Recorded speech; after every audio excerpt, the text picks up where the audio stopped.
নং ওয়ানাৰ শেৰপাং সমষ্টিৰ ধনঞ্জয় বসুমতাৰি স্যাৰক জিকাব পাৰো নিশ্চয় আমাৰ ইয়াত ডেভেলপ হ'ব।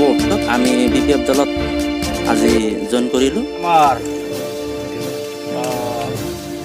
জন দাসৰ অনাবড়ো আছিল না, অনাবড়ো দলৰ পৰা আমাৰ মানাহ চেৰপাং কনষ্টিটিউৱেঞ্চিৰ সাধাৰণ সম্পাদক ষ্টাৰিং কমিটিৰ মাননীয় জিয়াৰুল ইছলাম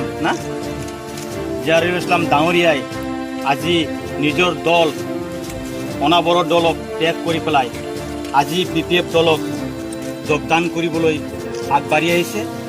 গতিকে মই মানাহ চেৰপাং 18 নং মানাহ চেৰপাং সমষ্টিৰ কেণ্ডিডেট ধনঞ্জয় বসুমতাৰীয়ে আপোনাক আজিৰ পৰা আমাৰ বিপিএফ দলৰ সক্ৰিয় সদস্য মই আপোনাক আজি দলত আঁকোৱালি লৈছোঁ। ধন্যবাদ। জিএছপি দলৰ মানাহ চেৰপাং কনষ্টিটিউৱেঞ্চিৰ উপসভাপতি ইমৰান হুছেইন ডাঙৰীয়াই নিজৰ দলটো বাদ দি পেলাই আমাৰ বিপিএফ দলৰ নীতি আদৰ্শ ভাল পাই পেলাই আজি নিজৰ দল আমাৰ হীৰাহৰণীয়া দলটো ত্যাগ কৰি পেলাই আজি বিপিএফ দলক যোগদান কৰিবলৈ আহিছে। সেয়েহে মই আজি মানাহ চেৰপাং সমষ্টিৰ এজ এ কেণ্ডিডেট ধনঞ্জয় বসুমতাৰীয়ে আজি ইমৰান হুছেইনক বিপিএফ দলক সক্ৰিয় সদস্য হিচাপে আমি দলত অন্তৰ্ভুক্তি কৰি ল'লোঁ আৰু দলত আঁকোৱালি ল'লোঁ। ধন্যবাদ। 18 নং মানাহ চেৰপাং পৰিষদীয় সমষ্টিৰ অবৰৰ প্ৰাৰ্থী জন দাস ডাঙৰীয়াৰ ষ্টাৰিং কমিটিৰ জেনেৰেল ছেক্ৰেটাৰী আপুনি আছিল। তো কিহৰ ভিত্তিত আজি বিপিএফত আনুষ্ঠানিকভাৱে জইন কৰিব লগা পৰিস্থিতি হ'ল? তো চাওক, কথা হৈছে যি জন দাস ডাঙৰীয়াক আমি অবৰ মাতি লৈ আনি ইলেকশ্যন খেলাৰ কাৰণে মাতি আনিছোঁ। সেই জন দাসে ফাৰ্ষ্ট টাইমত যেনেকুৱা মিঠা মিঠা কথা কৈ আমাৰ কাষ চাপিছিলে বা আমাক ভাল ভাল কথা কৈছিলে, আজিৰ দিনত আমি দেখা পাই আছোঁ এওঁ আচলতে ভাল কথা কৈ আমাৰ ইয়াতে ঠগিব আহিছে।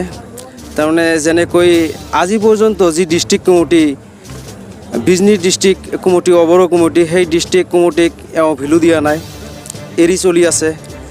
আজিৰ দিনত আহি আহি যি পৰিষদীয় কমিটিৰ ছেক্ৰেটাৰী মই নিজেই আজিৰ দিনত মোক নজনা কৰি এওঁ নিজে মিটিং কৰি আছে। গতিকে অলৰেডি আমাৰ সন্দেহ হৈছে জন দাসে আচলতে ইয়াতে ইলেকশ্যন খেলিব অহা নাই, হয়তো কোনোবাক বাইপাছ দিয়াৰ কাৰণে, আমাৰ মাইনৰিটি ভোটখিনি ভাগ কৰাৰ কাৰণে এওঁ ইয়াতে আহিছে। সেইকাৰণে যিহেতু বিগত দিনত আমাৰ এৰিয়াখিনিত বা বিটিচি চৰকাৰে ৰাজত্ব কৰি আছিল, তো আমি বহুত ডেভেলপৰ ক্ষেত্ৰত অবৰো ৰাইজ বঞ্চিত হৈ আছিলোঁ।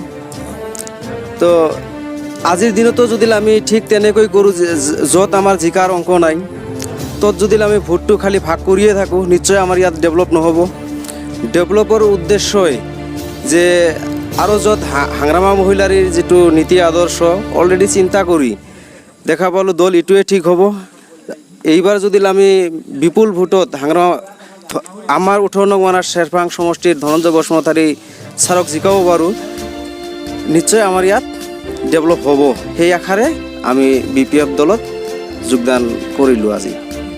এটা সময়ত হয়তো জিএছপিৰ উপসভাপতি পদত আছিল, আজি আপুনি আনুষ্ঠানিকভাৱে বিপিএফ দলত জইন কৰিল, ইয়াৰ কাৰণটো কি? নমস্কাৰ।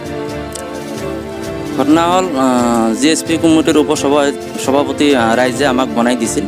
তাৰপিছত দুৰ্নীতি চালে কেনেকুৱা, তাৰমানে আমাৰ উত্তৰ বিটিচিত কেতিয়াবাও এক কোটাল মাটিও দিয়া নাই বুলি ৰাইজে এইটো মানে আমাক ক'লে। তাৰপিছত আমি ক'লোঁ যে নহয়, এনেকুৱা দুৰ্নীতিৰ পিছত আমিও নাথাকোঁ, আপোনালোকেও নাথাকে, যাতে এনে কৰি আমি জিএছপি কমিটিটো পাছত আমি এইটো ভঙাই দিলোঁ। দিয়াৰ পিছত আমি বিপিএফ দলত আজি জইন কৰিলোঁ ধনঞ্জয় বসুমতাৰীক। ঘটনা হ'ল আমি বিপুল ভোটত ধনঞ্জয় বসুমতাৰীক জয়যুক্ত কৰিম বুলি আমি এই বিপিএফ দলত জইন কৰিলোঁ।